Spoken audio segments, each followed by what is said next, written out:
Good morning viewers, opening അവേഴ്സിൻ്റെ പുതിയൊരു സെഷനിലേക്ക് എല്ലാ പ്രേക്ഷകർക്കും സ്വാഗതം. Good morning Suraj sir. Very happy morning Vishnu.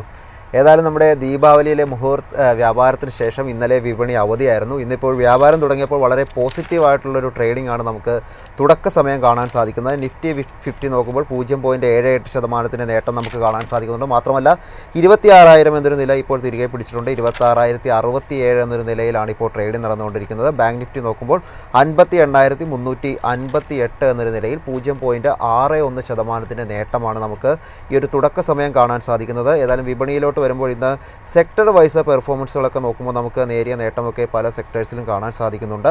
ഏതായാലും വിപണിയെ സംബന്ധിച്ച് എടുത്തു പറയേണ്ട ഒരു കാര്യം, ഇന്നിപ്പോൾ നമുക്ക് ലഭ്യമായിരിക്കുന്ന ഒരു വാർത്ത പ്രകാരം, അതായത് ട്രംപ് അല്ലെങ്കിൽ മോദിയുമായിട്ടുള്ള ഒരു ടെലിഫോണിലൊരു സംഭാഷണം നടന്നുവെന്നും ഏതായാലും വളരെ പോസിറ്റീവായിട്ടുള്ള രീതിയിലുള്ള ഒരു സംഭാഷണമായിരുന്നു എന്ന രീതിയിലുള്ള വാർത്തകളാണ് ഏതായാലും പുറത്തു വരുന്നതായിട്ട് കാണാൻ സാധിക്കും. എന്നാൽ ഇതൊരു ഒഫീഷ്യലായിട്ടുള്ളൊരു ഡിക്ലറേഷനൊന്നും നമുക്ക് ലഭ്യമായിട്ടില്ല.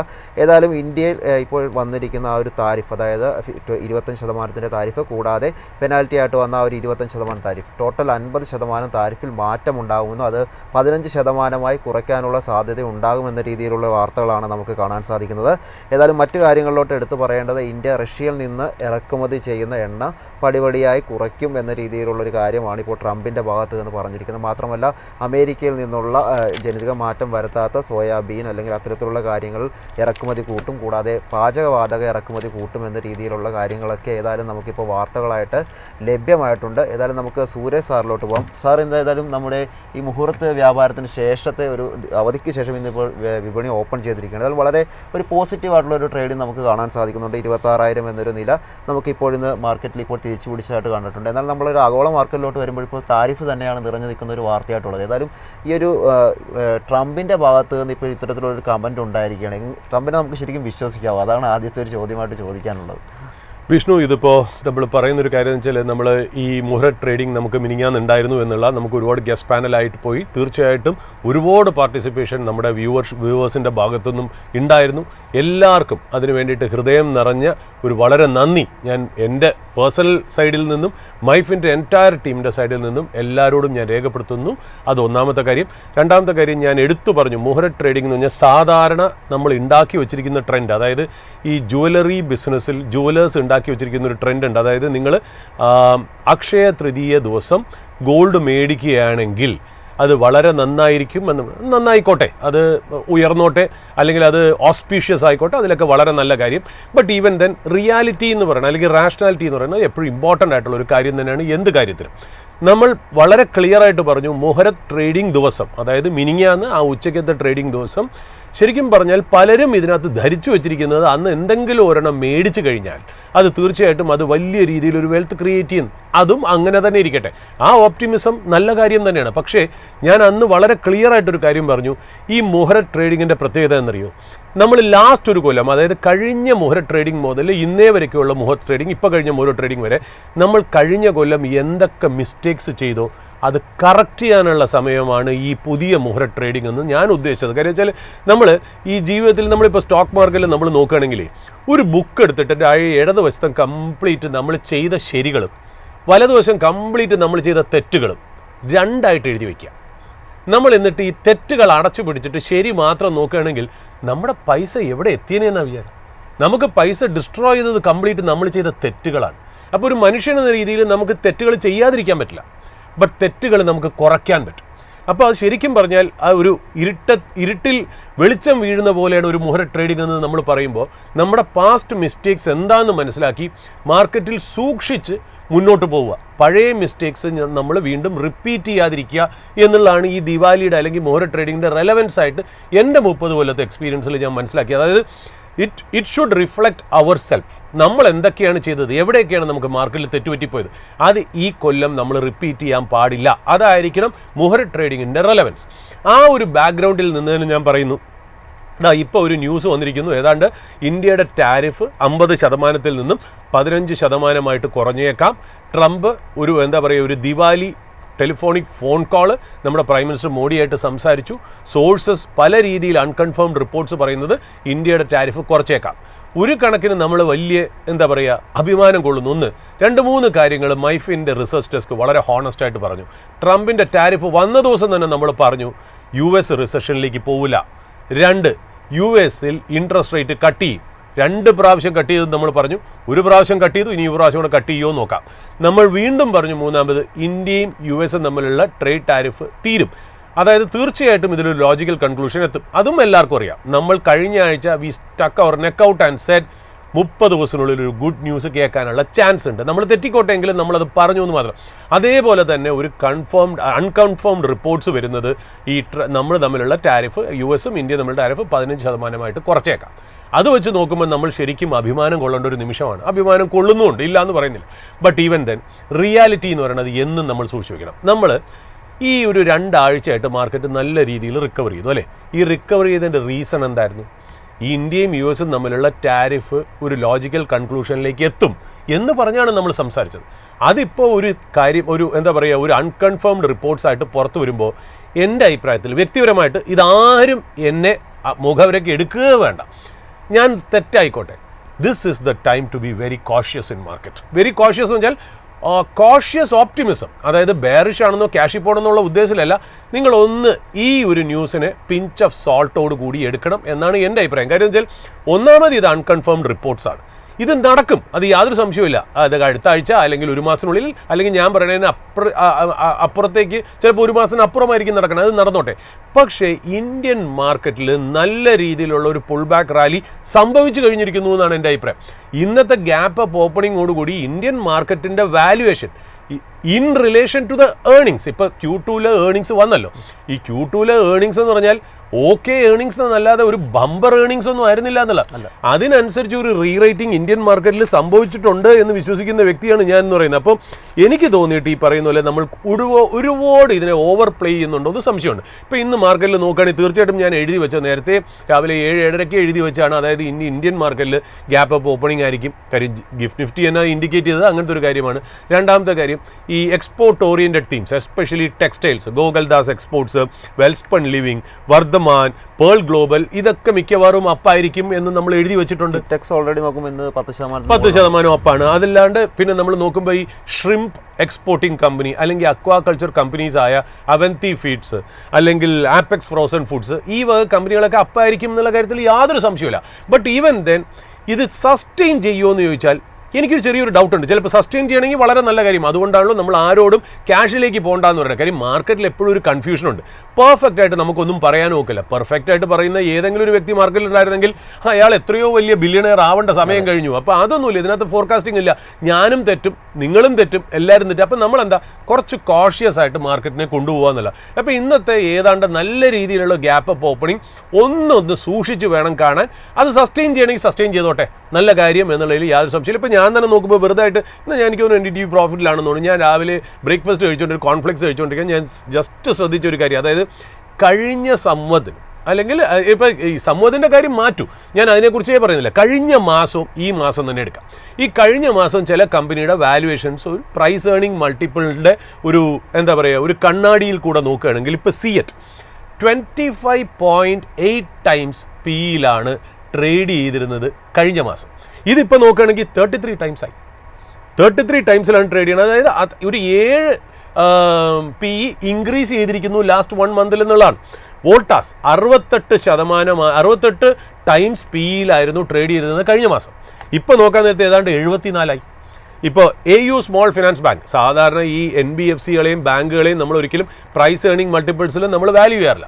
പ്രൈസ് ടു ബുക്കിലാണ് നമ്മൾ വാല്യൂ ചെയ്യാറ്. എന്നാലും ഒരു PE മൾട്ടിപ്പിൾ, ഞാൻ അധികാരം ഉപയോഗിച്ച് ഞാൻ PE മൾട്ടിപ്പിളിൽ ഞാൻ നോക്കുമ്പോൾ കഴിഞ്ഞ മാസം 24 ടൈംസ് PE-യിലായിരുന്നു ട്രേഡ് ചെയ്യുന്നത്. ഇപ്പോൾ നോക്കുമ്പോൾ 29 ടൈംസ് ആയി. അതായത് ഞാൻ പറയുന്നത് വെച്ചാൽ ഏർണിങ്സിൽ വലിയ മാറ്റം വരാതെ തന്നെ വാല്യുവേഷനിൽ ഒരു ബമ്പപ്പ് സംഭവിച്ചിരിക്കുന്നു.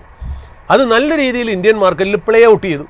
പിന്നെ FII 5 സെഷൻസ് ആയിട്ട് ബയേഴ്സാണ്, വളരെ നല്ല കാര്യം. പക്ഷേ നമ്മളിപ്പോൾ നോക്കുമ്പോൾ അതായത് അവരുടെ ഷോർട്ട് കവറിങ് റാലിയാണ് നടന്നത്. നമ്മൾ പറഞ്ഞു കഴിഞ്ഞ മാസം നമ്മൾ നോക്കാൻ നേരത്ത് FISൻ്റെ മാർക്കറ്റിലെ ഷോർട്ട് 94% ആയിരുന്നു. ഇന്ത്യൻ മാർക്കറ്റ് കയറിയതോടുകൂടി കയറാൻ നിൽക്കുന്നതോടുകൂടി അവർ ഷോർട്ട് കവർ ചെയ്തു. അവരുടെ ഷോർട്ട് കംപ്ലീറ്റ് കവർ ചെയ്തു. 94% ഷോർട്ടിൽ നിന്ന് ഏതാണ്ട് 84% കുറഞ്ഞു. ആ ഷോർട്ട് അവർ കവർ ചെയ്തത് കാരണമാണ് ഇന്ത്യൻ മാർക്കറ്റ് ഒന്ന് റാലി ചെയ്തത്. ഇത് ഷോർട്ട് കവറിങ് കഴിഞ്ഞിട്ട് വളരെ വലിയൊരു ബൈയിങ് FISന്റെ കയ്യിൽ നിന്ന് വന്നാൽ മാത്രമേ മാർക്കറ്റ് അടുത്ത ലെവലിലേക്ക് പോവുള്ളൂ.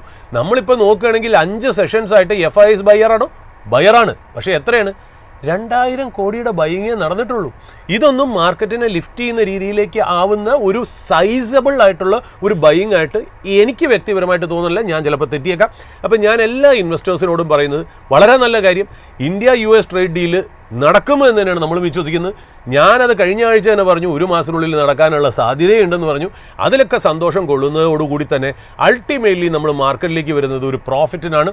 അവിടെ റാഷണലോട് ബിഹേവ് ചെയ്യുക എന്നുള്ളതാണ് നമുക്ക് വേണ്ട ഒരു കാര്യം.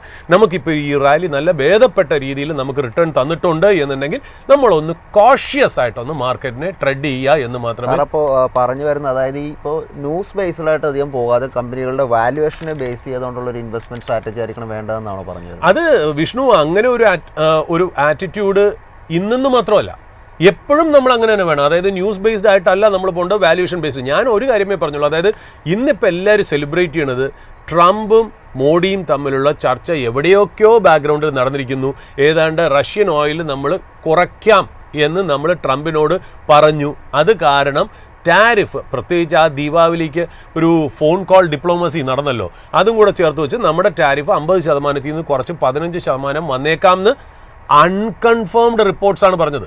മിനിസ്ട്രി ഓഫ് എക്സ്റ്റേണൽ അഫയേഴ്സിൽ നിന്ന് യാതൊരു രീതിയിലും ഈ പറഞ്ഞ പോലെ ഒരു സ്റ്റേറ്റ്മെൻറ്റ് ഇറങ്ങിയിട്ടില്ല. ട്രംപും അങ്ങനെ പറഞ്ഞിട്ടില്ല. മിക്കവാറും ഇന്ത്യ റഷ്യൻ പർച്ചേസ് കുറയ്ക്കാൻ സാധ്യതയുണ്ടെന്നാണ്. ഞാൻ ഒരു ഉദാഹരണം കൂടെ പറയാം. ഈ റഷ്യയിൽ നിന്ന് കുറയ്ക്കുക എന്ന് പറയുന്നത് തീർച്ചയായിട്ടും അത് ചെയ്യും, നമ്മൾ ചെയ്യേണ്ട ആവശ്യമുണ്ട്. കാര്യം വെച്ചാൽ പണ്ട് 2023 എന്തുകൊണ്ട് നമ്മൾ റഷ്യയിൽ നിന്ന് മേടിച്ചു? നമുക്ക് നല്ല രീതിയിൽ ഡിസ്കൗണ്ട് കിട്ടിയിരുന്നു എന്നുള്ള. അതുകൊണ്ട് നമ്മൾ ടോട്ടലായിട്ട് നമ്മുടെ ക്രൂഡ് ഇമ്പോർട്ടിൻ്റെ നല്ലൊരു വിഭാഗം, എനിക്ക് തോന്നുന്നു 35-40% നമ്മൾ റഷ്യയിൽ നിന്ന് ഡിസ്കൗണ്ടഡ് ഉറാൽ ക്രൂഡായിരുന്നു നമ്മൾ മേടിച്ചോണ്ട്. അടുത്ത കാലം വന്നപ്പോഴത്തേക്കും റഷ്യയിൽ നിന്നുള്ള ക്രൂഡ് നമുക്ക് കിട്ടുന്നത് ഡിസ്കൗണ്ട് ഇത്തിരി നന്നായിട്ട് കുറഞ്ഞു. എനിക്ക് തോന്നുന്നു $5 താഴെ പെർ ബാരൽ, അല്ലെങ്കിൽ $2 to $3 കുറച്ച് ആ ഒരു വിസിനിറ്റിയിലാണ് നമുക്ക് ഡിസ്കൗണ്ട് കിട്ടുക. അപ്പോൾ ഒരു വലിയൊരു വ്യത്യാസം വരുന്നില്ല. അപ്പോൾ അതുകൊണ്ട് ഇന്ത്യ ഓട്ടോമാറ്റിക്കലി റഷ്യയിൽ നിന്ന് കുറച്ചിട്ട് US പോകുന്നതിൽ വലിയ പ്രോബ്ലം ഇല്ല ടെക്നിക്കലി. ബട്ട് ഈവൻ ദെൻ 2 കാര്യങ്ങൾ അതിനകത്ത് ഇമ്പോർട്ടൻ്റ് ആണ്. നമ്മൾ ഒരു പ്രാവശ്യം പറഞ്ഞു, റഷ്യയിൽ നിന്ന് നമ്മൾ ഓയിൽ മേടിക്കുന്നത് കുറച്ചിട്ട് US നിന്ന് മേടിക്കുകയാണെങ്കിൽ എന്തായിരിക്കും ഇന്ത്യൻ എക്കണോമിയിൽ സംഭവിക്കുക എന്നുള്ളത് നമ്മൾ വീണ്ടും പറഞ്ഞു. ഒന്നാമത്തെ കാര്യം, ഈ US നിന്ന് ക്രൂഡ് ഇമ്പോർട്ട് ചെയ്യണമെന്നുണ്ടെങ്കിൽ ലോജിസ്റ്റിക്സ് കോസ്റ്റ് കൂടുതലാണ്. കാര്യം വളരെ ദൂരത്തു നിന്നാണ്, റഷ്യയിൽ വെച്ച് നോക്കുമ്പോൾ വളരെ കൂടുതലാണ് ലോജിസ്റ്റിക് കോസ്റ്റ് എന്ന് പറയുന്നത്. അത് ഒന്നാമത്തെ കാര്യം. രണ്ടാമത്തെ കാര്യം, ഈ ഞാൻ പറഞ്ഞല്ലോ ഈ സൾഫറിൻ്റെ ഒരു കമ്പോണൻ്റ് എന്ന് പറഞ്ഞാൽ, അതായത് നമ്മുടെ എനിക്ക് തോന്നുന്നു റിഫൈനേഴ്സ് ഇവിടെ കൺഫിഗർ ചെയ്തിരിക്കുന്നത്. അതായത് നമ്മുടെ ഇവിടെ റിഫൈനേഴ്സ് എന്ന് പറയുമ്പോൾ Reliance Industries, Nayara energy private സൈഡിൽ, പിന്നെ ഇന്ത്യൻ PSUs ആയ Indian Oil Corporation, BPCL, HPCL, MRPL, Chennai petro, ഇവരൊക്കെ കൺഫിഗർ ചെയ്തിരിക്കുന്നത്, അവരുടെ റിഫൈനറീസ് കൺഫിഗർ ചെയ്തിരിക്കുന്നത് high content sulphur based crude refine ചെയ്യാനാണ്. എന്നാൽ US നിന്ന് കിട്ടുന്നത് ലോ സൾഫർ ബേസ്ഡ് ആയിട്ടുള്ള ക്രൂഡാണ്. അപ്പോൾ ഒരു കമ്പാറ്റബിലിറ്റി ഇഷ്യൂ അവിടെയുണ്ട്. അതുമാത്രമല്ല, പുട്ടിനും പറഞ്ഞു വെച്ചിട്ടുണ്ട്, ഇന്ത്യ റഷ്യയിൽ നിന്ന് മേടിക്കുന്ന ഓയിൽ കുറയ്ക്കുകയാണെങ്കിൽ ഇന്ത്യക്ക് ഏതാണ്ട് $9 billion to $10 billion ഒരു എന്താ പറയുക, ഒരു കുറവ്, ഒരു ലോസ് ഹിറ്റ് ചെയ്യാൻ ചാൻസ് ഉണ്ട്. അപ്പോൾ ഇത്രയും കാര്യങ്ങൾ ഇന്ത്യൻ എക്കണോമിയെയും ഇന്ത്യൻ റിഫൈനേഴ്സിനെയും ഹിറ്റ് ചെയ്യുമ്പോൾ നമുക്ക് ഈ ഫിഗേഴ്സ് മാറ്റി വരയ്ക്കണം. ട്രംപിൻ്റെ ഡീല് ശരിയാവും, അത് ചില ഇപ്പോൾ ബാങ്കിങ് സ്റ്റോക്സിനെ സംബന്ധിച്ച് അതൊന്നും അഫക്റ്റ് ചെയ്യുന്ന കാര്യമില്ല. ഇപ്പോൾ നമ്മളെ സംബന്ധിച്ച് നമ്മൾ നോക്കുന്നത് എന്താ, കുറച്ച് എക്സ്പോർട്ട് ഓറിയൻറ്റഡ് തീംസിന് മിഡ് ക്യാപ് സെഗ്മെന്റിൽ ബെനിഫിറ്റ് ചെയ്യുന്നല്ലാതെ ഇന്ത്യൻ എക്കണോമിക്ക് അത് ബെനിഫിറ്റ് ചെയ്യുമോ എന്നുള്ള കാര്യം നോക്കണം. അതൊരു നെഗറ്റീവ് ആണെന്നല്ല, ഇതെല്ലാം ബാലൻസ് ചെയ്ത് പോകണമെന്നാണ്. ഞാനിപ്പോൾ ഇവിടെ കാണുന്നത് നമ്മുടെ ഇന്ത്യൻ ഗവൺമെൻറ് നല്ല സ്മാർട്ടായിട്ടുള്ള ടാക്റ്റിക് ആണ് എന്നുള്ള കാര്യം. നമ്മളിനിയിപ്പോൾ US-ൻ്റെ നിന്ന് മേടിക്കാൻ പോകുമ്പോൾ റഷ്യ ഇനി ഡിസ്കൗണ്ട് കൂട്ടിത്തരുമോ എന്നുള്ള കാര്യവും നമുക്കറിയില്ല എന്നുള്ളത്. അപ്പോൾ trade diplomacy is on. Everything is good news, everything is happy, but even then take it with a pinch of salt എന്നുള്ളൊരു ഓപ്പണിംഗ് സ്റ്റേറ്റ്മെൻറ്റോടുകൂടിയേ ഞാനൊന്ന് ഇതിനെ അപ്രോച്ച് ചെയ്യുള്ളൂ എന്നുള്ളത്. ഇന്ന് പറഞ്ഞ് ഞാൻ നെഗറ്റീവ് അല്ല, ജസ്റ്റ് ഞാൻ കാര്യങ്ങൾ പറഞ്ഞു വെക്കുന്നു എന്നുള്ളത് മാത്രം. കാര്യം മാർക്കറ്റ് എന്ന് പറയുന്നത് നമ്മളെ ഒരുപാട് ടെംപ്റ്റ് ചെയ്ത് മോഹിപ്പിക്കും. നമ്മളെല്ലാവരും വിചാരിക്കുന്നത് നമ്മൾ ഇന്നിപ്പോൾ ഇന്ത്യയിലെ 140 കോടി ജനങ്ങളും ഈ ന്യൂസ് കേട്ടാണ് ഉണർന്നിരിക്കുന്നതെന്നാണ്. അപ്പം നമ്മളെല്ലാവരും ഇന്ന് പോസിറ്റീവാണ്. എല്ലാവരും പോസിറ്റീവ് ആകുമ്പോൾ മാർക്കറ്റിൽ ഒരു ബമ്പപ്പ് ഓപ്പണിംഗ് വരും എന്നല്ലാതെ എപ്പോഴും നമ്മൾ ആലോചിക്കണം, മാർക്കറ്റിൽ 99% of the people lose money for the 1% to earn. ആ 1% ആരാ? മാർക്കറ്റിൽ ഡിഫറൻ്റ് ആയിട്ട് തിങ്ക് ചെയ്യുന്നവർ. അതാണ് നമ്മൾ ശ്രദ്ധിക്കേണ്ട ഒരു കാര്യം. അതാണ് മാർക്കറ്റ് എന്നും നമ്മളെ പഠിപ്പിച്ചു തന്നിട്ടുള്ളത് എന്നുള്ളത് പറഞ്ഞുകൊണ്ട് നമുക്ക് ഇന്നത്തെ ഓപ്പണിംഗ് അവേഴ്സ് നമുക്ക് തുടങ്ങാം എന്നുള്ളതാണ്. നമുക്കിപ്പോൾ ഇന്ന് നോക്കുകയാണെങ്കിൽ ശരിക്കും പറഞ്ഞാൽ നമ്മൾ US മാർക്കറ്റ് നമ്മൾ നോക്കുകയാണെങ്കിൽ ശരിക്കും ഒരു നെഗറ്റീവ് രീതിയിലാണ് ഒരു വാൾ സ്ട്രീറ്റ് തുടങ്ങിയത്. കാര്യം ഒരു സ്കോട്ട് ബെസൻ്റെ ഒരു വർത്തമാനം ഉണ്ടായിരുന്നു. അതായത് സാധാരണ ഇപ്പോൾ എനിക്ക് ഇഷ്ടപ്പെട്ട ഒരു കാര്യം എന്ന് വെച്ചാൽ ഈ ചൈനയും US തമ്മിലുള്ള ബന്ധം ഡിറ്റീരിയേറ്റ് ചെയ്യുന്നതാണ് ഇപ്പോൾ ഇന്ത്യക്ക് നന്നായിട്ട് വരുന്നത്. എനിക്കറിയില്ല ഇനിയിപ്പോൾ ട്രംപ് അല്ലെങ്കിൽ US അഡ്മിനിസ്ട്രേഷൻ്റെ ടാക്ടിക്ക് ചൈനയെ ഒറ്റപ്പെടുത്താൻ വേണ്ടി. കാര്യം ഇന്ത്യ വലിയ ഒരു പ്ലെയർ അല്ല ഇപ്പോൾ US-നെ സംബന്ധിച്ച്, നമുക്ക് ഹോണസ്റ്റ് ആയിട്ട് പറയേണ്ട കാര്യമുണ്ട്. അപ്പോൾ ഇന്ത്യയെ ഒന്ന് സുഖിപ്പിച്ച് അവരായിട്ടൊരു ട്രേഡ് ഡീൽ സൈൻ ചെയ്ത് വെച്ചാൽ ചൈന ഒറ്റപ്പെടാനുള്ള സാധ്യതകൾ ഉണ്ട് എന്നും കൂടി പറഞ്ഞു വയ്ക്കുന്നു എന്നുള്ളത് വളരെ ഇമ്പോർട്ടൻ്റ് ആയിട്ടുള്ള കാര്യം. അപ്പോൾ US സോഫ്റ്റ്വെയർ ചൈനയിലേക്ക് എക്സ്പോർട്ട് ചെയ്യുന്നത് റെസ്ട്രിക്റ്റ് ചെയ്യാനുള്ള ചാൻസസ് ഉണ്ട് എന്നുള്ള സ്കോട്ട് ബെസനിൻ്റെ ഒരു വർത്തമാനം കൊണ്ടായിരിക്കണം ഒരു പക്ഷേ US മാർക്കറ്റ് കഴിഞ്ഞ ദിവസം ഏതാണ്ട് വീക്കായിരുന്നു. ഡോ ജോൺസ് 0.71% ഡൗൺ ആയിരുന്നു, S&P 500 0.53% മൈനസ് ആയിരുന്നു, നാസ്ഡാക്ക് 0.93% ഡൗൺ ആയിരുന്നു എന്നുള്ള. ഇപ്പോൾ ടെസ്ലയുടെ റിസൾട്ട് വന്നു ബെറ്റർ ദാൻ എക്സ്പെക്റ്റഡ് റവന്യൂസ് ആണ് കേട്ടോ. അതായത് നല്ല രീതിയിൽ റവന്യൂസ് വന്നെങ്കിൽ പോലും ടോപ്പ് ലൈൻ നല്ല രീതിയിൽ വന്നപ്പോഴും ബോട്ടം ലൈൻ അതായത് നെറ്റ് പ്രോഫിറ്റ് എക്സ്പെക്റ്റേഷന് ഇതിന് വേണ്ടി ഉയർന്നിട്ടില്ല എന്നുള്ളത് വാസ്തവം തന്നെയാണ്. അത് കാരണം തന്നെ ടെസ്ല സ്റ്റോക്ക് -5% ഡൗൺ ആയിരുന്നു എന്നുള്ള. ഏർണിങ്സ് കൂടാനുള്ള കാര്യം എന്ന് വെച്ചാൽ ഇനി വരാൻ പോണ കാലഘട്ടത്തിൽ ഇനി വരുന്ന ദിവസങ്ങളിൽ ഈ EVക്ക് വേണ്ടിയിട്ടുള്ള സബ്സിഡീസും ഈ ടാക്സ് ഇൻസെൻറ്റീവ്സും US ഗവൺമെൻറ് പിൻവലിക്കുകയാണ്. അപ്പോൾ അതിനു മുമ്പേ ഒരുപാട് ഇലക്ട്രിക് വെഹിക്കിൾസ് വിറ്റ് പോകുന്നുണ്ട്. There is bump up in sales. But അതൊന്നും ബോട്ടം ലൈനിൽ റിഫ്ലക്റ്റ് ചെയ്ത് തുടങ്ങില്ല. അപ്പോൾ അതുകൊണ്ട് ടെസ്ല -5% ഡൗൺ ആയിരുന്നു എന്നുള്ളത്. IBM -6% ഡൗൺ ആയിരുന്നു. ശരിക്കും പറഞ്ഞാൽ സ്ട്രീറ്റ് എക്സ്പെക്റ്റേഷൻ അനുസരിച്ച് റിസൾട്ട് വന്നെങ്കിൽ പോലും IBM എന്നല്ല software division, artificial intelligence division വേറെ, ഡേറ്റാ സെൻറ്റർ ഡിവിഷൻ വേറെ, സോഫ്റ്റ്വെയർ ഡിവിഷൻ IBMൻ്റെ അത്ര രീതിയിലുള്ള ഒരു ഗ്രോത്ത് ഗൈഡൻസ് ഇല്ല എന്നുള്ളൊരു കാരണത്താൽ IBM അങ്ങനെയാണ് അനലിസ്റ്റുകൾ പറഞ്ഞ് ഏതാണ്ട് 6% ഡൗൺ ആയിരുന്നു. നെറ്റ്ഫ്ലിക്സിൻ്റെ ഏർണിങ്സ് മോശമായിരുന്നു, -10% ഡൗൺ ആയിരുന്നു എന്നുള്ള. ഇപ്പം നമ്മൾ US മാർക്കറ്റിൽ നമ്മൾ നോക്കുകയാണെങ്കിൽ S&P 500ൻ്റെ 4-3% കമ്പനീസും ഏതാണ്ട് അവരുടെ റിസൾട്ട്സ് ഡിക്ലെയർ ചെയ്തു ബെറ്റർ ദാൻ എക്സ്പെക്റ്റഡ് ആയിരുന്നു എന്നുള്ളതാണ് അതിനകത്ത് ഇമ്പോർട്ടൻ്റ് ആയിട്ടുള്ള കാര്യം. നമ്മൾ ഇനി ഹാൻഡ് ഓവർ ഡീറ്റെയിൽസ് ഇപ്പോൾ US മാർക്കറ്റ് നമ്മളൊരു ഹാൻഡ് ഓവർ ഡീറ്റെയിൽ ആയിട്ട് എടുത്ത് നോക്കി. ഇനി നമ്മൾ ട്രഷറി ഈൽഡ് നോക്കുകയാണെങ്കിൽ ശരിക്കും പറഞ്ഞാൽ 10-year US ബോണ്ട് ഈൽഡ് 3% ആണ്. അത് ആക്ച്വലി ശരിക്കും പറഞ്ഞാൽ എന്താ പറയുക, US ഷട്ട് ഡൗണും മറ്റുള്ള കാര്യങ്ങളും ഒക്കെ ഭയങ്കരമായിട്ട്, അതായത് കീ ഇൻഫ്ലേഷൻ ഡേറ്റ വരുന്നുണ്ട്. വെള്ളിയാഴ്ച കീ ഇൻഫ്ലേഷൻ ഡേറ്റ വരുന്നുണ്ട്. US ഓൾറെഡി ഷട്ട് ഡൗൺ ആണ്. ഈ വക കാരണങ്ങളെ കൊണ്ട് ബോണ്ട് ഈൽഡ് ചെറുതായിട്ടൊന്ന് ഡിപ്രസ്ഡ് ആയിട്ട് നിൽക്കുകയാണ്. രസകരമായിട്ടുള്ള കാര്യം എന്നറിയോ, നമുക്കറിയാം US ഷട്ട് ഡൗൺ കാരണം പല ഗവൺമെൻറ് ഏജൻസീസും വർക്ക് ചെയ്യുന്നില്ല. അതായത് എസെൻഷ്യൽ ആയിട്ടുള്ള വെർട്ടിക്കൽസ് മാത്രമേ വർക്ക് ചെയ്യുന്നുള്ളൂ, നോൺ എസെൻഷ്യൽ വർക്ക് ചെയ്യുന്നില്ല. ഇപ്പോൾ കുറേ നാളായിട്ട് അവിടുന്ന് ഡേറ്റ ബ്ലാക്ക് ഔട്ടാണ്, ഒരു ഡേറ്റയും കിട്ടിയില്ല. അതുകൊണ്ട് ഫെഡിൻ്റെ മൂവ്മെൻറ്റ് എങ്ങനെയായിരിക്കും, ഇൻട്രസ്റ്റ് റേറ്റ് കട്ട് ഉണ്ടാവുമോ എന്നൊക്കെ ഉള്ളത് ഗ്ലോബൽ എക്കണോമിസ്റ്റുകളും എക്സ്പേർട്സും ഒക്കെ കുറച്ച് കൺഫ്യൂസ്ഡ് ആയിരുന്നു. ബട്ട് ഇപ്പോൾ വരുന്ന കാര്യം എന്ന് വെച്ചാൽ ഈ ഇൻഫ്ലേഷൻ ഡേറ്റ വെള്ളിയാഴ്ച എന്തായാലും റിലീസ് ചെയ്തിരിക്കും എന്നാണ് പറയുന്നത്. കാര്യം എന്ന് വെച്ചാൽ അതിനകത്ത് പറയുന്നത് ബ്യൂറോ ഓഫ് ലേബർ സ്റ്റാറ്റിക്സ്, അതായത് BLS, അവർ കൺഫേം ചെയ്തിരിക്കുന്നത് വെച്ചാൽ അവർ കുറച്ച് എംപ്ലോയീസിനെ അവർ തിരിച്ചു വിളിച്ചിട്ട് ഈ ഡേറ്റയിൽ വർക്ക് ചെയ്യാൻ പറഞ്ഞിട്ടുണ്ട്. കാര്യം ഇത് വളരെ ഇമ്പോർട്ടൻ്റ് ആണ് US മാർക്കറ്റ്, അമേരിക്കൻ എന്താ പറയുക, ഈ നമ്മുടെ FOMC മീറ്റിങ്ങിന് ആവശ്യമുള്ളൊരു ഡേറ്റയാണ്. അതുകൊണ്ട് ഷട്ട് ഡൗൺ ഒക്കെ നമുക്ക് മാറ്റി വെച്ചിട്ട് കുറച്ച് എംപ്ലോയീസിനെ വെച്ചിട്ട് ഈ ഡേറ്റ അവരെന്തായാലും ഇൻഫ്ലേഷൻ ഡേറ്റ പബ്ലിഷ് ചെയ്തേ പറ്റുള്ളൂ എന്ന രീതിയിലാണ് ബ്യൂറോ ഓഫ് ലേബർ സ്റ്റാറ്റിക്സ് പറഞ്ഞത്. ബട്ട് ഈ ഒരു ഡേറ്റ മാത്രമേ പുറത്തു വരുന്നുള്ളൂ കേട്ടോ, മറ്റുള്ള ഡേറ്റകളൊന്നും വരുന്നില്ല. കാര്യം അതൊക്കെ ഷട്ട് ഡൗണിൽ ക്ലോസ് ചെയ്ത് കിടക്കാൻ office. Job data, spending data, പിന്നെ GDP ഡേറ്റ, ഇതൊന്നും വരാൻ സാധ്യതയില്ല എന്നുള്ളത് പറഞ്ഞു വയ്ക്കുന്നു എന്നുള്ള. ഗോൾഡിനെ സംബന്ധിച്ച് നമ്മൾ നോക്കുകയാണെങ്കിൽ ഗോൾഡ് ഒരു ഷാർപ്പ് കറക്ഷൻ നമ്മൾ എക്സ്പെക്ട് ചെയ്ത പോലെ തന്നെ ഇത്രയും നല്ലൊരു റൈസ് വരുമ്പോൾ തീർച്ചയായിട്ടും ഒരു പ്രോഫിറ്റ് ബുക്കിംഗ് അവിടെ കാണും. അത് പ്രോഫിറ്റ് ബുക്കിംഗ് ആണോ കറക്ഷൻ ആണോ എന്നുള്ളത് ഭാവി മാത്രമേ തെളിയിക്കുള്ളൂ. ഇപ്പം നമ്മളെ സംബന്ധിച്ച് ഏതാണ്ട് നമ്മൾ നോക്കുമ്പോൾ ഒരു പ്രോഫിറ്റ് ബുക്കിംഗ് -8% പീക്കിൽ നിന്നും -8% ഡൗൺ ആണ്. ബട്ട് 2025 കലണ്ടർ ഇയർ നോക്കുമ്പോൾ ആസ് ഓൺ ഡേറ്റ് നമ്മൾ 50% അപ്പായിരുന്നു എന്നുള്ളതാണ്. പിന്നെ അതിനകത്ത് ചേർത്ത് വായിക്കേണ്ട ഒരു ഇൻഫർമേഷൻ എന്ന് വെച്ചാൽ RBIയുടെ gold reserves 880 metric ton cross ചെയ്തിരിക്കുന്നു എന്നുള്ളതാണ്. അതായത് ഫസ്റ്റ് ഹാഫ് ഓഫ് 2025-26 നമുക്ക് റിപ്പോർട്ട് പറയാം. അതായത് സെപ്റ്റംബർ 26 വരെ നോക്കുകയാണെങ്കിൽ അതിൻ്റെ ടോട്ടൽ വാല്യൂ USD 95 ബില്യൺ ആയിരിക്കുന്നു എന്നുള്ളത്. അതായത് സെപ്റ്റംബറിലും അവർ ഏതാണ്ട് 0.6 മെട്രിക് ടണ്ണിൻ്റെ പർച്ചേസ് RBI ഗോൾഡിൽ നടത്തിയിരിക്കുന്നു എന്നുള്ളതാണ് നമുക്ക് മനസ്സിലായെന്നുള്ളത്. ഓയിൽ നോക്കുകയാണെങ്കിൽ ക്രൂഡ് പ്രൈസ് ഏതാണ്ട് 2% to 3% അപ്പായിരുന്നു എന്നുള്ളതാണ്. കാര്യം US 2 റഷ്യൻ കമ്പനി, അതായത് റോസ്നെഫ്റ്റും ലുക്ക് ഓയിലിനും ഏതാണ്ട് അവരൊരു സാങ്ഷൻസ് വച്ചത് കാരണം ഓയിൽ ഇൻഡസ്ട്രിയിൽ ചെറിയ ബമ്പപ്പ് 2 to 3% വന്നിട്ട് ഏതാണ്ട് ബ്രെന്റ് ക്രൂഡ് ട്രേഡ് ചെയ്യുന്ന $64 per ബാരലാണ്. അതെ, പക്ഷേ നമ്മൾ ഹാൻഡ് ഓവർ ഡീറ്റെയിൽസ് കംപ്ലീറ്റ് നമ്മൾ നോക്കുമ്പോൾ ഈ പറയുന്ന പോലെ നെഗറ്റീവായിട്ടൊന്നും നമുക്കില്ല. വളരെ ഓക്കെ. ഇതാണ് ഇന്ത്യയെ സംബന്ധിച്ച് പോസിറ്റീവ് ന്യൂസാണ് രാവിലെ വന്നിരിക്കുന്നത്. 24 മണിക്കൂർ കൊണ്ട് എങ്ങനെ സെൻറ്റിമെൻറ്റ് മാറി എന്നുള്ളത് നമുക്കിപ്പോൾ മാർക്കറ്റ് നോക്കുമ്പോൾ മനസ്സിലാവും. ബട്ട് നമ്മളിപ്പോഴും നമ്മളൊന്ന് അഡ്വൈസാണ് നമ്മൾ പറയുന്നത്. എൻ്റെ പേഴ്സണൽ ടേക്ക് എന്താണെന്ന് വെച്ചാൽ take it with a pinch of salt. നല്ലൊരു റാലി ഇന്ത്യൻ മാർക്കറ്റിൽ നടന്നു കഴിഞ്ഞു. മേ ബി ടെക്നിക്കലി ഇതിൽ പോസിറ്റീവായിട്ട് കാണിക്കുമായിരിക്കാം, പക്ഷേ ഒന്ന് ആലോചിച്ച് നോക്കുക, ഇത് തന്നെയാണ് നമ്മൾ കഴിഞ്ഞ 2 ആഴ്ചയ്ക്ക് മുമ്പേ മാർക്കറ്റ് കയറാൻ പറഞ്ഞ ഒരു റീസൺ. അത് പ്ലേ ഔട്ട് ചെയ്തു. അപ്പം നമ്മൾ സാധാരണ മാർക്കറ്റിൽ പറയില്ലേ, buy on rumours and sell on news എന്നാണ്. അപ്പോൾ ന്യൂസ് വന്നിട്ടൊന്നുമില്ല, ഞാൻ സെല് ചെയ്യണമെന്നും അല്ല പറഞ്ഞത്. ഞാൻ ജസ്റ്റ് മാർക്കറ്റിൽ ഇത്രയും നാളത്തെ ഒരു അറിവ് കൊണ്ട് അല്ലെങ്കിൽ ഒരു ഞാൻ മനസ്സിലാക്കിയെടുത്തത്, നമ്മളൊരു ചെറിയ മനുഷ്യനാണ്, ഇത് തെറ്റാനുള്ള ചാൻസസ് വളരെ ഹൈ ആണെന്നുള്ളതാണ്. ആ ദിവാലി ഫോൺ കോളാണ് ഇപ്പോൾ ഇതിനെ അങ്ങനത്തെ രീതിയിൽ സ്പെക്കുലേറ്റ് ചെയ്തിരിക്കുന്നത് എന്നുള്ളതാണ്.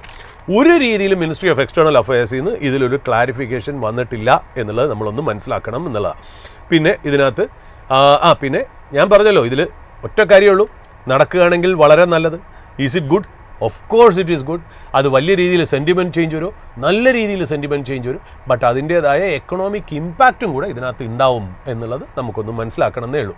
അതായത് ഒരു കാര്യമേ ഉള്ളൂ, ഈ US നിന്ന് നമ്മൾ ഓയിൽ മേടിച്ചിട്ട് റഷ്യയിൽ നിന്ന് ഓയിൽ കുറയ്ക്കുകയാണെങ്കിൽ അത് ഹിറ്റ് ചെയ്യാൻ പോകുന്ന ഇമ്പാക്റ്റ് കൂടുതലും ഇന്ത്യയുടെ എക്കണോമിയും ടോപ്പായിട്ടുള്ള നിഫ്റ്റി ബേസ്ഡ് കമ്പനീസിനെയാണ്. എന്നാൽ US ആയിട്ട് നമ്മൾ ട്രേഡ് ടാരിഫ് സൈൻ ചെയ്യുമ്പോൾ ബെനിഫിറ്റ് ചെയ്യുന്ന കമ്പനീസ് മിഡ് ക്യാപ്പ് ലെവലിലെ jewellery stocks, aquaculture shrimp export companies, textile and apparel companies, gems and jewelleries പോലുള്ള മിഡ് ക്യാപ്പ് കമ്പനീസിലാണ് ഈ US ടാരിഫ് കൊണ്ട് ബെനിഫിറ്റ് ചെയ്യാൻ പോകുന്നത് എന്നുള്ളത്. അപ്പോൾ മറ്റേതാണെങ്കിൽ ഒരു നിഫ്റ്റി മെയിൻ ലൈനിലാണ് ചിലപ്പോൾ ഒരു ഇമ്പാക്റ്റ് വരുന്നത് എന്നുള്ളതാണ് വലിയ ഇമ്പോർട്ടൻ്റ് ആയിട്ടുള്ള കാര്യം. പിന്നെ നമ്മൾ നോക്കുമ്പോൾ നമ്മൾ നേരത്തെ പറഞ്ഞിരുന്നു, അതായത് JLR ഷട്ട് ഡൗൺ ആണ് അല്ലേ. JLRൽ ഒരു പാർഷ്യൽ ഷട്ട് ഡൗൺ ആണ്, നല്ല രീതിയിലൊരു ഷട്ട് ഡൗൺ ഉണ്ടായിരുന്നു. ഓഗസ്റ്റ് 31 മുതൽ JLRൻ്റെ പല ഫാക്ടറീസും ക്ലോസ്ഡ് ആണ്. അവരുടെ ഗ്ലോബൽ സപ്ലൈ ചെയിനൊക്കെ ഡിസ്റപ്റ്റഡ് ആണ്. എന്തുകൊണ്ടാണ്? വലിയൊരു സൈബർ അറ്റാക്ക് അവർക്ക് വന്നിരിക്കുന്നു എന്നുള്ളതാണ്. അതായത് റിപ്പോർട്ട് പറയുന്നത് most damaging cyber attack ever to hit the UK. അത് അവർ ക്വാണ്ടിഫൈ ചെയ്യുന്നുണ്ട്. അതായത് ഫിനാൻഷ്യൽ ഹിറ്റ് പറയുന്നത് ബ്രിട്ടീഷ് പൗണ്ട് സ്റ്റെർലിംഗിൽ 1.9 ബില്യൻ്റെ ഇമ്പാക്റ്റാണ്. അതായത് ഏതാണ്ട് 20,300 കോടി ഇന്ത്യൻ റുപ്പീസ് ടേംസിലാണ് ശരിക്കും പറഞ്ഞാൽ ആ ഒരു ഇമ്പാക്റ്റ് വന്നിരിക്കുന്നത് എന്നുള്ള. അത് മാത്രമല്ല, ഏതാണ്ട് ഈ സൈബർ അറ്റാക്ക് ഈ JLR മാത്രമല്ല 5000 UK ഓർഗനൈസേഷനും കൂടെ ഹിറ്റ് ചെയ്തു എന്നുള്ളതാണ് നമുക്ക് മനസ്സിലാവുന്നത്. അതായത് CMC എന്ന് പറഞ്ഞാൽ സൈബർ മോണിറ്റർ സെൻറ്റർ ഉണ്ട്, സൈബർ മോണിറ്റർ സെൻറ്റർ CMC. അതെന്ന് പറഞ്ഞാൽ ഒരു ഇൻഡിപെൻഡൻറ്റ് ഏജൻസിയാണ്, അതൊരു നോൺ പ്രോഫിറ്റ് ഓർഗനൈസേഷനാണ്. ഈ സൈബർ അറ്റാക്കിനൊക്കെ ഇവാലുവേറ്റ് ചെയ്യുന്നതാണ് അവരൊരു പരിപാടി. അപ്പോൾ അവർ പറയുന്നത് വെച്ചാൽ ഓൺ എ സ്കെയിൽ ഓഫ് 5 എന്ന് പറയുന്ന സ്കെയിലിൽ ഈ JLRൽ നടന്ന സൈബർ അറ്റാക്കിനെ അവർ ഗ്രേഡ് ചെയ്യണത് 3rd ലെവലിലാണ്. അത്രയ്ക്ക് മാസീവ് ആയിരുന്നു എന്നുള്ള രീതിയിലാണ് അവർ പറയുന്നത് എന്നുള്ള. ഇപ്പോൾ കമ്പനി പറയുന്നത് ബാക്ക് ഓൺ ട്രാക്കാണ്, പതുക്കെ പാർഷ്യലായിട്ട് ഷട്ട് ഡൗൺ ഒക്കെ മാറ്റി അവർ മുന്നോട്ട് വരുന്നു എന്നുള്ള. ഞാൻ പ്രേക്ഷകരോട് പറയാനുള്ളത്, ഇമാജിൻ, പ്രത്യേകിച്ച് സ്റ്റുഡൻസിനോടാണ് എനിക്ക് കമ്മ്യൂണിക്കേറ്റ് ചെയ്യാനുള്ള, സൈബർ സെക്യൂരിറ്റി എന്ന് പറയുന്ന ഡിവിഷൻ എന്ത് വലിയ രീതിയിൽ ഉദിച്ചു വരണം. അതായത് ഇന്നത്തെ കാലത്ത് നമ്മൾ ഈ സോഫ്റ്റ്വെയർ മാത്രമല്ല ആർട്ടിഫിഷ്യൽ ഇൻ്റലിജൻസ് ബേസ്ഡും ഒക്കെ വരുമ്പോൾ നമ്മുടെ ഒരു കമ്പ്യൂട്ടർ അല്ലെങ്കിൽ നമ്മുടെ ഒരു മൊബൈൽ അല്ലെങ്കിൽ ഐപാഡ് അല്ലെങ്കിൽ പല രീതിയിലുള്ള വ്യൂയിങ് ഡിവൈസസ് വഴി നമ്മൾ കാണുന്നു. ഇതിനൊക്കെ ഒരു സെക്യൂരിറ്റി സിസ്റ്റം വേണം. നമ്മളിപ്പോൾ മൊബൈലിലൊന്നും നമ്മളൊന്നും ഒരു സൈബർ സെക്യൂരിറ്റി ഒരു സോഫ്റ്റ്വെയർ ഒന്നും ആൻറ്റിവൈറസ് സോഫ്റ്റ്വെയർ ഒന്നും അങ്ങനെ ഇൻസ്റ്റാൾ ചെയ്തിട്ടില്ല അധികം. നമ്മൾ അതിനെക്കുറിച്ച് അധികം കെയർ ചെയ്യാതെ, ബട്ട് കാലക്രമേണ ഇതിനൊക്കെ ഇമ്പോർട്ടൻസ് കൂടും എന്നുള്ള ആ വെർട്ടിക്കലിൻ്റെ ഇമ്പോർട്ടൻസ് ഞാൻ സ്റ്റുഡൻസിനോടൊന്ന് കമ്മ്യൂണിക്കേറ്റ് ചെയ്യുന്നുള്ള. ഇതിൽ രസകരമായിട്ടുള്ള കാര്യം എന്നറിയോ, ശരിക്കും പറഞ്ഞാൽ ഈ JLR ആയിട്ട് ഈ സൈബർ സെക്യൂരിറ്റിക്ക് ടൈപ്പുള്ള കമ്പനി ഏതെന്നറിയോ, സൈബർ സെക്യൂരിറ്റി പ്രൊവൈഡ് ചെയ്യുന്നുണ്ട്.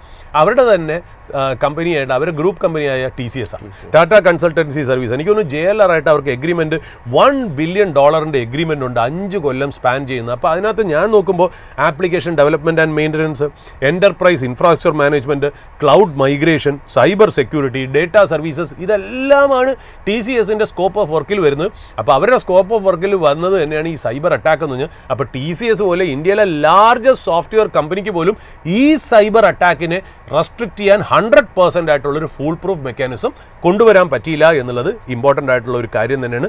സോ ഈ കാര്യങ്ങളാണ് നമ്മൾ മുന്നോട്ട് നോക്കുന്നത്. നമ്മൾ ഇന്ത്യയെ സംബന്ധിച്ച് ഒരു റിപ്പോർട്ട് വന്നിരിക്കുന്നത്, ഞാൻ അത് വളരെ ഇമ്പോർട്ടൻ്റ് ആയിട്ട് ഷെയർ ചെയ്യണമെന്നുണ്ടായിരുന്നു. അതായത് നമുക്കറിയാലോ ഈ FIS 2025 നല്ല രീതിയിൽ ഈ FIS സെല്ലിംഗ് ഉണ്ടായി അല്ലേ. ഈ FIS സെല്ലിങ്ങിനെ നല്ല രീതിയിൽ ഡൊമസ്റ്റിക് ഇൻസ്റ്റിറ്റ്യൂഷൻ ഇൻവെസ്റ്റേഴ്സ് ബൈ ചെയ്തു. ആരാണ് ഈ ഡൊമസ്റ്റിക് ഇൻസ്റ്റിറ്റ്യൂഷൻ ഇൻവെസ്റ്റേഴ്സ്? ഒരു പരിധിയിൽ പറഞ്ഞാൽ അത് നമ്മളെപ്പോലത്തെ റീറ്റെയിൽ ഇൻവെസ്റ്റേഴ്സാണ്. കാര്യം വെച്ചാൽ ഈ ഡൊമസ്റ്റിക് ഇൻസ്റ്റിറ്റ്യൂഷൻസ് എന്ന് പറയുന്നത് സ്വന്തമായിട്ട് ഫണ്ടുള്ള ആൾക്കാരായിരുന്നില്ല. കൂടുതലും മ്യൂച്വൽ ഫണ്ടായിരുന്നു. മ്യൂച്വൽ ഫണ്ടിന് എവിടെ നിന്നാണ് കാശ് കിട്ടുന്നത്? നമ്മളെ പോലത്തെ വ്യക്തികൾ അവരുടെ യൂണിറ്റ് മേടിച്ച് അത് പൂൾ ചെയ്യുന്ന ഒരു ഫണ്ടാണ് ഡൊമസ്റ്റിക് ഇൻസ്റ്റിറ്റ്യൂഷൻ ഇൻവെസ്റ്റേഴ്സ് അല്ലെങ്കിൽ മ്യൂച്വൽ ഫണ്ടിൻ്റെ കയ്യിലിരിക്കുന്നത്. അത് SIP മുഖാന്തരം, അതായത് സിസ്റ്റമാറ്റിക് ഇൻവെസ്റ്റ്മെന്റ് പ്ലാനിംഗ് കൂടെയാണ് കൂടുതലും കാശ് വന്നതെന്നാണ് നമ്മൾ മനസ്സിലാക്കുന്നത്. ഈ കാശാണ് ശരിക്കും പറഞ്ഞാൽ നമ്മളെ ഈ ഫോളിൽ 2025 ഹെൽപ്പ് ചെയ്ത്. എത്ര FIS സെല്ലിംഗ് ഉണ്ടായിരുന്നു അത് കംപ്ലീറ്റ് അബ്സോർബ് ചെയ്തതായിട്ടാണ് കാണുന്നത്. ഇങ്ങനെ എപ്പോഴും വരണമെന്നില്ല. ഇതൊരു സ്പെഷ്യൽ സിറ്റുവേഷനാണ്.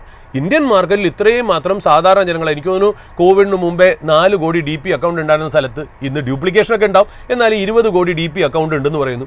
ഒരുപാട് പേര് സ്റ്റോക്ക് മാർക്കറ്റിലേക്ക് വരുന്നു, ഇവരെല്ലാം MFലേക്ക് കാശ് കൊടുക്കുന്നു. ഇതെല്ലാം എപ്പോഴും എല്ലാ കൊല്ലവും ഇതേപോലെ നടക്കണമെന്നില്ല. അപ്പോൾ എപ്പോഴെങ്കിലും വെച്ച് ഇതിലില്ലാതാവുമ്പോൾ ഇങ്ങനെ ഒരു സെല്ലിംഗ് വന്നു കഴിഞ്ഞാൽ, FIയുടെ സെല്ലിംഗ് വന്നു കഴിഞ്ഞാൽ ഇന്ത്യൻ മാർക്കറ്റിൽ ഇത് അബ്സോർബ് ചെയ്യപ്പെടും.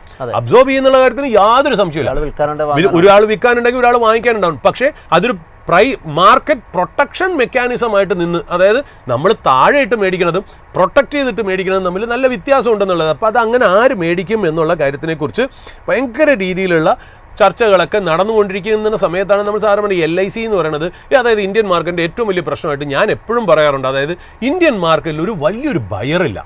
അപ്പോൾ LIC ഒക്കെ ഉണ്ടെങ്കിൽ പോലും LICക്കൊക്കെ ലിമിറ്റേഷൻ ഉണ്ട്. അതൊരു പൊളിറ്റിക്കൽ ഹോട്ട് പൊട്ടറ്റോ ആണ്. അതൊക്കെ തൊട്ട് കഴിഞ്ഞാൽ പാർലമെൻറ്റിലൊക്കെ വലിയ പ്രശ്നങ്ങളൊക്കെ ആവുന്നുള്ള കാര്യം.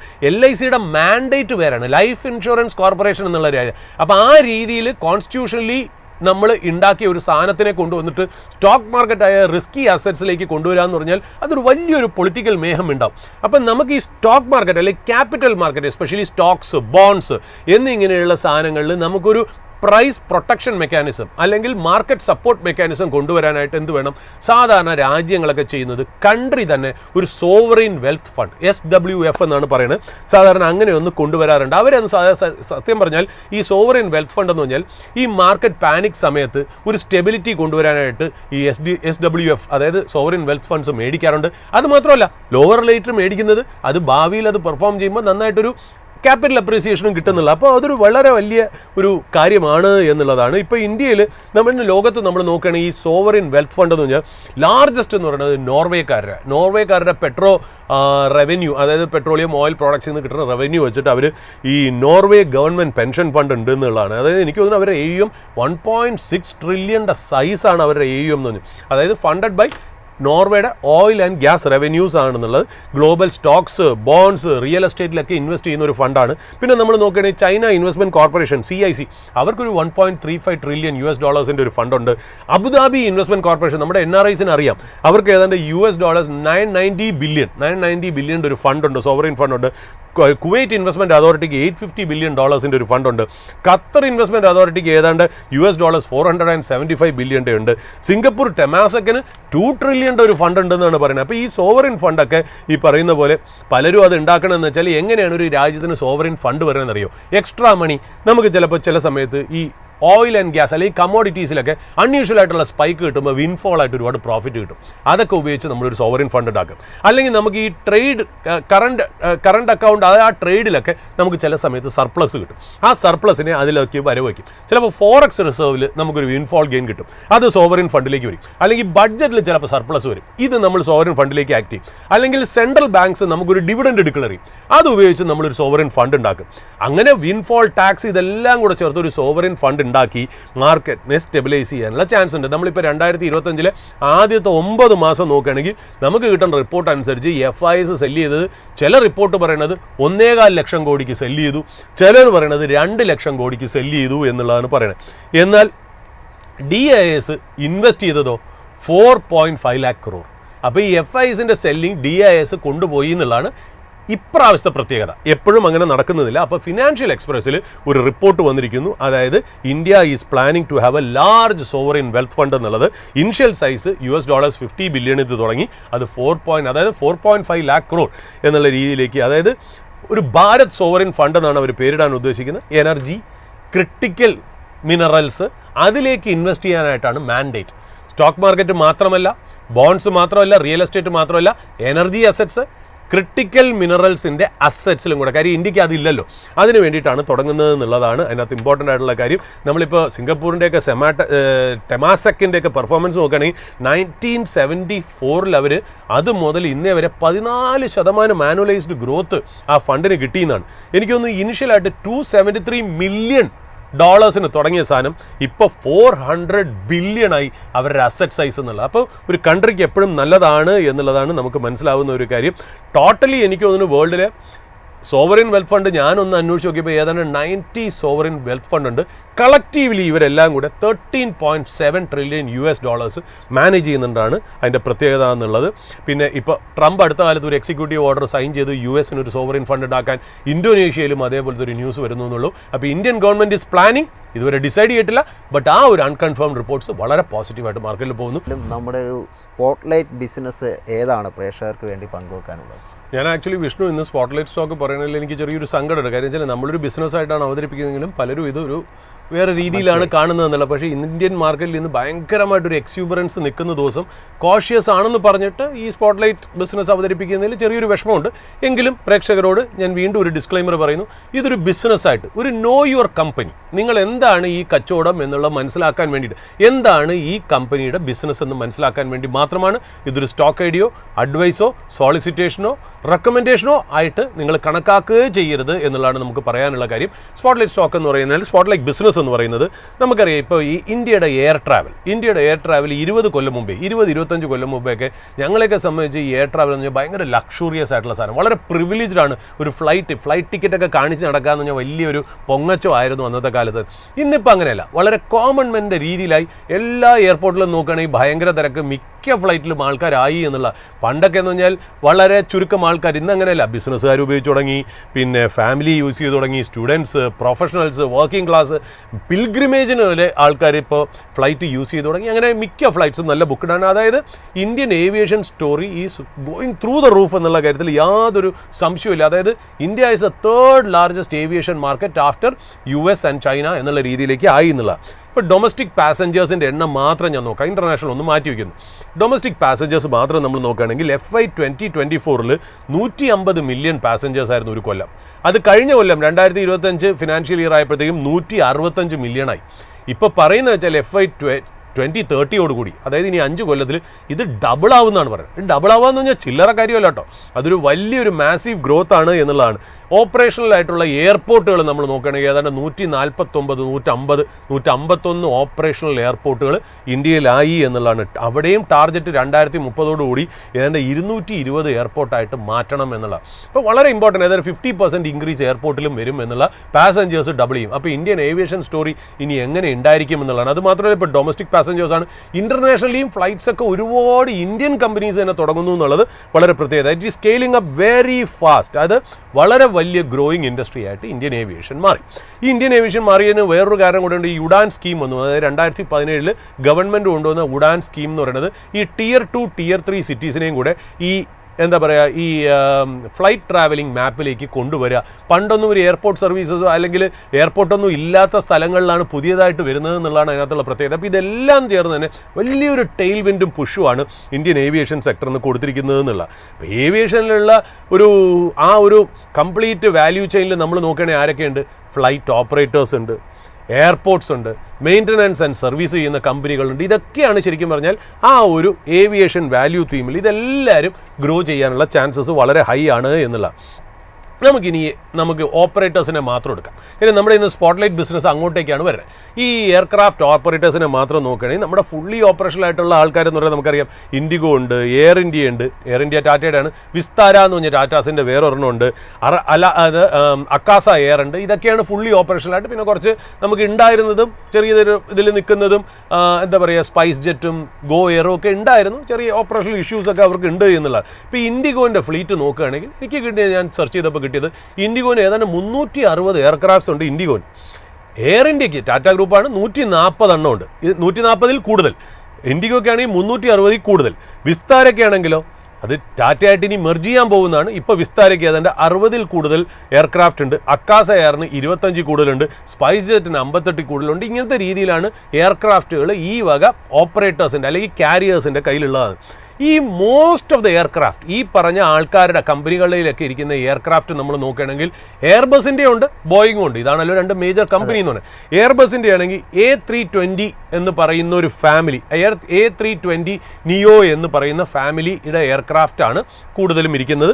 ബോയിങ്ങിൻ്റെ ആണെങ്കിൽ ബോയിങ് 737 മാക്സ്. അപ്പോൾ ഇങ്ങനത്തെ രണ്ട് ടൈപ്പാണ് ഭൂരിഭാഗം എയർക്രാഫ്റ്റുകളും ഈ കാരിയേഴ്സിൻ്റെ അല്ലെങ്കിൽ ഓപ്പറേറ്റേഴ്സിൻ്റെ കയ്യിൽ, എയർലൈൻ കമ്പനികളുടെ കയ്യിൽ ഇരിക്കുന്നത് എന്നുള്ളതാണ്. അപ്പോൾ ഏതാണ്ട് ഇതിപ്പോൾ ഒരു റിപ്പോർട്ട് പറയുന്നതെന്ന് വെച്ചാൽ ഒരു 1800 ജെറ്റ്സിൻ്റെയും കൂടെ ഓർഡർ ഇവർ കമ്പൈൻഡ് ആയിട്ട് കൊടുത്തിട്ടുണ്ട് എന്നുള്ള രീതിയിലാണ് പറയുന്നത്. അപ്പം ഒന്ന് നോക്കൂ, എയർക്രാഫ്റ്റിൻ്റെ എണ്ണം ഇന്ത്യൻ ഓപ്പറേറ്റേഴ്സിൻ്റെ ഇടയിൽ ഭയങ്കരമായിട്ട് കൂടാൻ പോകണു എന്നുള്ളതാണ്. അതായത് ബില്യൺസ് ഓഫ് ഡോളേഴ്സിൻ്റെ എൻജിൻ കമ്പോണൻസും ഒക്കെ ഈ എയർക്രാഫ്റ്റിന് ആവശ്യമുണ്ടെന്നാണ്. അത് മാത്രമല്ല ഈ ബില്യൺസ് ഓഫ് ഡോളേഴ്സിൻ്റെ കമ്പോണൻസ് സപ്ലൈ ചെയ്യേണ്ടിയും വരുമല്ലോ. എയർക്രാഫ്റ്റുകൾ ഉണ്ടാക്കണമെങ്കിൽ എയർക്രാഫ്റ്റ് മാനുഫാക്ചറേഴ്സിന് സപ്ലൈ ചെയ്യേണ്ടിയും വരും എന്നുള്ള വളരെ പ്രത്യേകതയാണ് എന്നുള്ളതാണ്.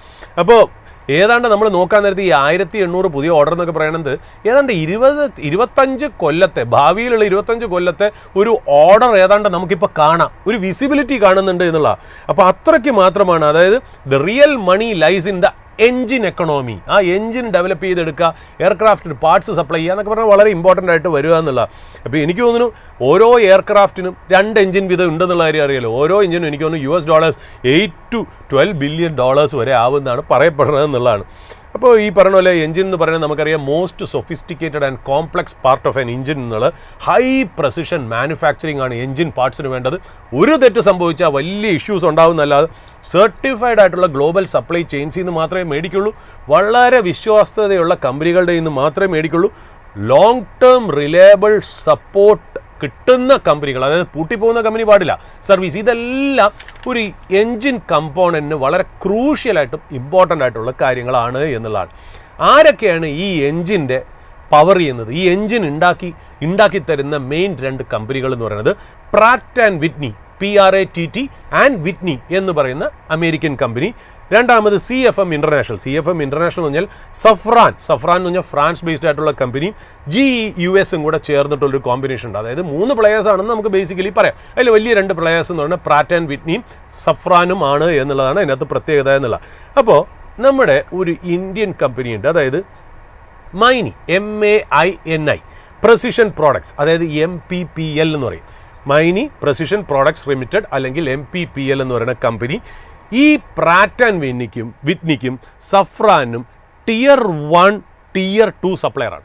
Tier 1, Tier 2 സപ്ലയർ എന്ന് പറഞ്ഞാൽ വളരെ പ്രസിഷനോടുകൂടി ചെയ്തു കൊടുക്കുന്ന കമ്പോണൻസ്, വളരെ റിലയബിൾ പാർട്ട്ണറാണ് ഈ മൈനി എന്നുള്ള കാര്യമാണ് നമ്മൾ അതിനകത്തേക്ക് റീഡിങ് ബിറ്റ്വീൻ ദ ലൈൻസ് നമ്മൾ വായിക്കേണ്ട ഒരു കാര്യം എന്ന് പറഞ്ഞാൽ, ഈ സഫ്രാൻ ഈ ഹൈദരാബാദിൽ അവരൊരു എൻജിൻ സെറ്റപ്പിന് വേണ്ടിയിട്ടുള്ള ഒരു മാനുഫാക്ചറിങ് യൂണിറ്റ് സെറ്റപ്പ് ചെയ്തിട്ടുണ്ട്.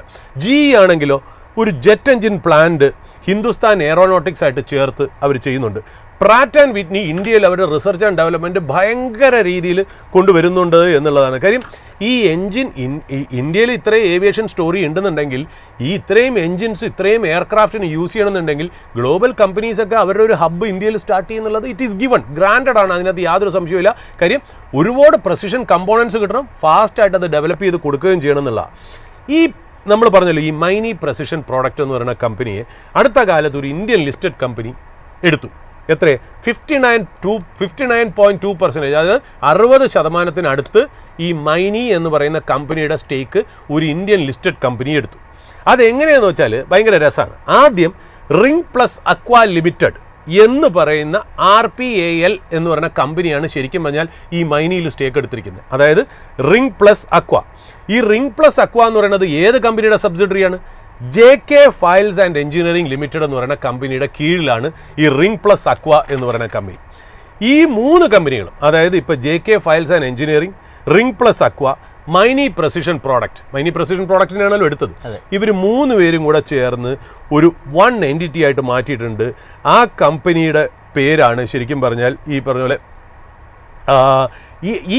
ഈ എല്ലാ 3 കൂടെ ചേർന്ന് ഉണ്ടാക്കിയിരിക്കുന്ന ഒരു ഗ്രൂപ്പ് കമ്പനി ഉണ്ടല്ലോ. ആ ഗ്രൂപ്പ് കമ്പനിയിലാണ് 66% ന്യൂകോ എന്ന് പറയുന്നത് ആ കമ്പനിയുടെ പേര്.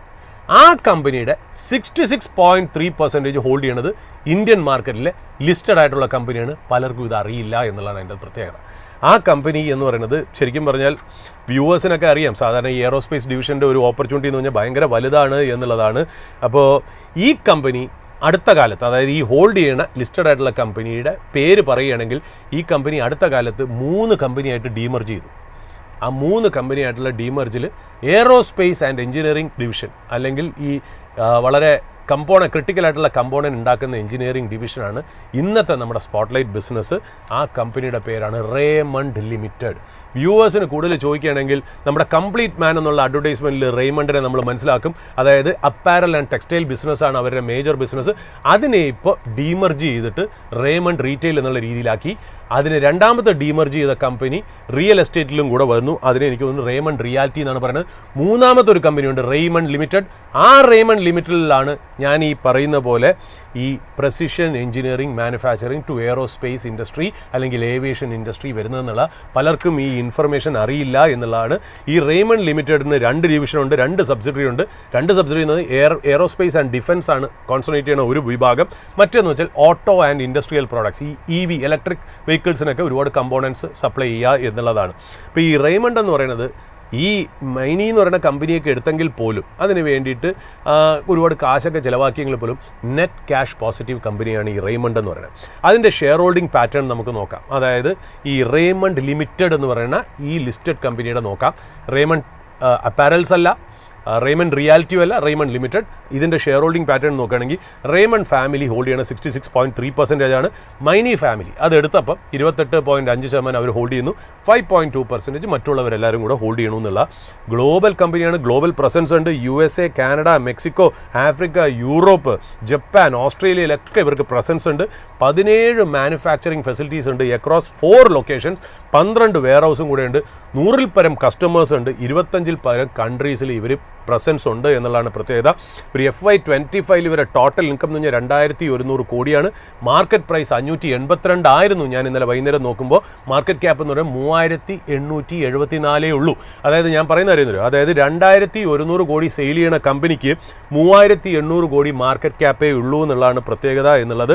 ഞാൻ അടുത്ത കാലത്ത് ഈ ഗൗതം ഹരി സിംഗാനിയ, ഈ റേമണ്ടിലെ ഇപ്പോഴത്തെ ജനറേഷൻ ഗൗതം സിംഗാനിയ അദ്ദേഹത്തിൻ്റെ ഒരു ഇൻ്റർവ്യൂ ഞാൻ കണ്ടപ്പോൾ അദ്ദേഹം പറയേണ്ടായിരുന്നു, ഞങ്ങൾ ഈ ഒരുപാട് പേരായിട്ട് ഡിസ്കഷൻ നടത്തുന്നുണ്ട്. അതായത് വെള്ളത്തിൻ്റെ അടിയിൽ കൂടെയുള്ള ഡ്രോൺസ് ഒക്കെ ശരിക്കും പറഞ്ഞാൽ ഭയങ്കര പോസിബിലിറ്റീസ് ആണെന്നൊക്കെ പറയുന്നുണ്ട്. വളരെ റിസോഴ്സ്ഫുൾ ആയിട്ടുള്ളൊരു ഫാമിലിയാണ് ഈ റേമണ്ട് ഗ്രൂപ്പ് എന്ന് പറയുന്നത്. സിംഗാനിയാസ് ബോംബെയിലെ ഇമ്പോർട്ടൻ്റ് ആയിട്ടുള്ളൊരു പ്ലെയറാണ്. അതുകൊണ്ട് ഈ ബിസിനസ് എങ്ങനെ സ്കെയിലപ്പ് ചെയ്യുന്നുള്ളതാണ് നമുക്ക് നോക്കേണ്ടതെന്നുള്ള. പിന്നെ ഇതിനകത്തൊരു നെഗറ്റീവ് ഉണ്ട്. നെഗറ്റീവ് എന്ന് പറഞ്ഞാൽ മാനേജ്മെൻറ്റ് തന്നെയാണെന്നുള്ള. സിംഗാനിയ ഫാമിലീസ്, അതായത് ഇദ്ദേഹത്തിൻ്റെ അച്ഛൻ, ഗൗതമിൻ്റെ അച്ഛൻ വിജയപാത് സിംഗാനിയ, ഈ അച്ഛനും മകനുമായിട്ടുള്ള ഒരു പ്രശ്നമൊക്കെ ഉണ്ടായിരുന്നു. അതുമാത്രമല്ല, അതിനുശേഷം ഈ ഫാമിലി ഹൗസിൽ നിന്ന്, അതായത് ഈ കുടുംബസ്വത്ത് പാർട്ടീഷൻ ചെയ്തതിന് ശേഷം ഫാമിലി ഹൗസിൽ നിന്ന് JK ഹൗസ് മാൻഷൻ എന്നാണ് അതിന് പറയുന്നത്. JK ഗ്രൂപ്പ് എന്നാണ് ഇവരെ പറയുന്നത്. JK ഹെലൻ കർട്ടിസ് എന്നൊക്കെ നമ്മൾ പറയും സാധാരണ. ഈ പാർക്ക് അവന്യൂവിൻ്റെ ലേബലിലൊക്കെ നോക്കി എഴുതിക്കണം പാർക്ക് അവന്യൂ ഇവരുടെ ബ്രാൻഡാണ് എന്നുള്ള. ഇപ്പോൾ JK ഹെലൻ കർട്ടിസ്, അപ്പോൾ JK മാൻഷൻ ഹൗസിൽ നിന്ന് അച്ഛനെയൊക്കെ ഇറക്കി വിട്ടതായിട്ടൊക്കെ ഒരു ഇൻഫർമേഷൻ വന്നിട്ടുണ്ട് വിജയപാത് സിംഗാനിയെ. പിന്നെ അത് കഴിഞ്ഞ് ഒരു റിപ്പോർട്ട് കൊടുത്തിരുന്നു, ഞാനിപ്പോൾ റെൻറ്റഡ് അപ്പാർട്ട്മെൻറ്റിലാണ് താമസിക്കുന്നത്, എൻ്റെ മകൻ ഇറക്കി വിട്ടു എന്നൊക്കെ പറഞ്ഞു. 2024 മകൻ ഗൗതം സിംഗാനിയ അച്ഛൻ വിജയപാത് സിംഗാനിയായിട്ട് നിൽക്കുന്ന ഒരു സെൽഫിയൊക്കെ എടുത്തിട്ടിരുന്നു. ഞങ്ങൾ തമ്മിൽ പ്രശ്നമൊന്നുമില്ലാന്ന്. പക്ഷേ അച്ഛൻ എപ്പോഴും പറയണത് ഞങ്ങൾ തമ്മിൽ പ്രശ്നമുണ്ട്, അതൊരു മീറ്റിങ്ങിന് കണ്ടപ്പോൾ വിചാരികമായിട്ട് ഇങ്ങനെ കണ്ട ഒരു ഫോട്ടോ എടുത്തിട്ടാണെന്നൊക്കെ പറഞ്ഞു. അപ്പോൾ ഇത് തന്നെയാണ് ശരിക്കും പറഞ്ഞാൽ ഇതിനകത്ത് നെഗറ്റീവായിട്ടുള്ളൊരു കാര്യം എന്ന് പറയുന്നത്. അപ്പോൾ മാനേജ്മെൻ്റ് ആണ് ഇതിനകത്ത് നെഗറ്റീവ്. ബട്ട് അവർ വളരെ ഇൻഫ്ലുവൻഷ്യലും അവർ ശരിക്കും പറഞ്ഞാൽ അവർ ഗിയേർഡ് അപ്പുമാണ്. അവർക്ക് പൈസ റേസ് ചെയ്യാനൊക്കെ വളരെ ബുദ്ധിമുട്ടുണ്ടാവില്ല. അതായത് ഈ ബിസിനസ്സിൽ ഒരു ഓർഡർ കിട്ടുകയാണെങ്കിൽ സ്കെയിലപ്പ് ചെയ്യാനുള്ള കഴിവൊക്കെ ഇവർക്കുണ്ട്. ഇപ്പോൾ ഇവരുടെ റേമണ്ട് റീറ്റെയിൽ നമുക്കറിയാലോ, നമ്മൾ ഏതൊരു കല്യാണത്തിനും നോക്കുകയാണെങ്കിൽ ആൾക്കാർ നോർത്ത് ഇന്ത്യയിലൊക്കെ ഷൂട്ടിങ്സ് ഒക്കെ കൂടുതലും റേമണ്ടിൻ്റെ ആണ് എന്നുള്ളതാണ്. ഏതാണ്ട് ഷൂട്ടിങ്സിൽ തന്നെ പല കാറ്റഗറി പല മെറ്റീരിയൽ ഉള്ള ഒരു കമ്പനിയാണ്. റിയാലിറ്റി എന്ന് പറഞ്ഞാൽ എനിക്ക് തോന്നുന്നു ഗൗതം സിംഗാനിയെ പറയുന്നത് 4 ട്രില്യൺ ഓപ്പർച്യൂണിറ്റി ബോംബെ മാത്രം റിയാലിറ്റിക്ക് തരും എന്നാണ് പറയുന്നത്. അപ്പം അത് 2 ലിസ്റ്റഡ് കമ്പനി. ഞാൻ റേമണ്ട് ലിമിറ്റഡ് എന്ന് പറഞ്ഞാൽ 3ാമത്തെ കമ്പനിയെക്കുറിച്ചാണ് പറഞ്ഞു തന്നത്. ഏതായാലും വിപണിയിലോട്ട് വരുമ്പോൾ സുരേഷ് സാർ ഇന്ന് വളരെ പോസിറ്റീവായിട്ടുള്ളൊരു ട്രേഡിംഗ് തന്നെയാണ് ഇപ്പോൾ നടന്നുകൊണ്ടിരിക്കുന്നത്. ഏതായാലും പ്രേക്ഷകരോട് ഒരു കാര്യം കൂടി പറയുകയാണ്, നമ്മൾ കഴിഞ്ഞ മുഹൂർത്ത് ട്രേഡിങ്ങിൻ്റെ അന്ന് നമ്മളൊരു ഷോ നടത്തിയിരുന്നു, മുഹൂർത്ത് ട്രേഡിംഗ് വിത്ത് മൈഫിൻ. 6 എപ്പിസോഡുകളായിട്ട് നിങ്ങൾക്ക് അത് യൂട്യൂബിൽ ഇപ്പോൾ ലഭ്യമാണ്. അപ്പോൾ കാണാത്ത പ്രേക്ഷകർ തീർച്ചയായും കാണുക. കാരണം ഒത്തിരി എക്സ്പേർട്ട് ഒപ്പീനിയനും അടുത്തൊരു വർഷത്തേക്കൊക്കെ എങ്ങനെയായിരിക്കണം നമ്മൾ മാർക്കറ്റിനെ നിക്ഷേപം നടത്തേണ്ടത്, അല്ലെങ്കിൽ ഏതൊക്കെ ഒരു നയങ്ങളിലായിരിക്കണം നമ്മൾ ശ്രദ്ധിക്കേണ്ടത് എന്ന കാര്യങ്ങളൊക്കെ വളരെ ഒരു വലിയ രീതിയിൽ തന്നെ ആ ഒരു ഷോയിൽ നിങ്ങൾക്ക് കേൾക്കാൻ സാധിക്കുന്നതാണ്. ഏതായാലും സുരേഷ് സാർ നമുക്ക് ഏതായാലും ഇന്ന് വൈൻഡപ്പ് ചെയ്യാൻ. നമ്മൾ സുരേഷ് സാർ പറയുന്ന പോലെ തന്നെ ഇപ്പോൾ നമ്മളിന്ന് ഡിസ്കസ് ചെയ്ത ഓരോ സ്റ്റോക്കും അല്ലെങ്കിൽ വാർത്തകളൊക്കെ എഡ്യൂക്കേഷൻ പർപ്പസിന് വേണ്ടി മാത്രമുള്ളതാണ്. അപ്പോൾ നിക്ഷേപം നടത്തുന്നതിന് മുമ്പ് സ്വയം പഠിക്കുക. ഒപ്പം രജിസ്റ്റേർഡ് അനലിസ്റ്റ് പോലുള്ളവരുടെയൊക്കെ ഒപ്പീനിയൻ തേടേണ്ടതാണ്. ഏതായാലും ഈ ഒരു ഷോ ഇപ്പോൾ വൈൻഡപ്പ് ചെയ്യാണ്. നമുക്ക് അടുത്ത മണിക്കൂറിൽ മാർക്കറ്റ് അപ്ഡേറ്റ്സുമായി കാണാം. നന്ദി, നമസ്കാരം.